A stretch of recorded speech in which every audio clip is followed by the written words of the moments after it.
ሰላም እንዴት ናችሁ? የቲክቶክ ቤተሰቦች፣ ያው ትላንት የተፈጠረውን ነገር አብዛኛው ሰው እንትን እያላችሁ ነበረ።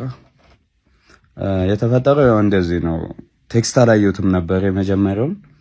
ድጋሚ ሲደውልልኝ ያው ቀጥታ ነበር። እንዳጋጣሚ ስልኬ አይጂ ላይ እንዳለ አላውቀውም ነበር እና ደወለልኝ። ያው ቀጥታ ደግሞ ሲደውልልኝ ብዙ ሺህ ተከታይ ነበር እንደምታዩት በሰዓቱ የነበረው።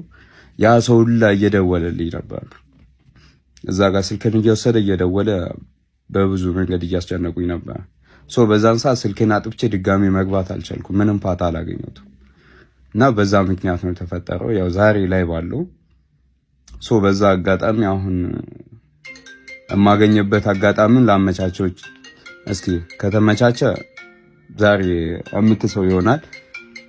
ከዛ ውጪ አሪፍ ነገር ደግሞ ከዚህ በኋላ በሰፊው እንደማገኘውና አሪፍ ነገር እንደምኖረኝ ተስፋ አደርጋለሁ። ከዚህ በኋላ ደግሞ በአሪፍ ነገር አገኘዋለሁ ብዬ ተስፋ አደርጋለሁ እና እናንተንም የምክሳችሁ ማለት ነው ለተፈጠረው ነገር ሁሉ ይቅርታ።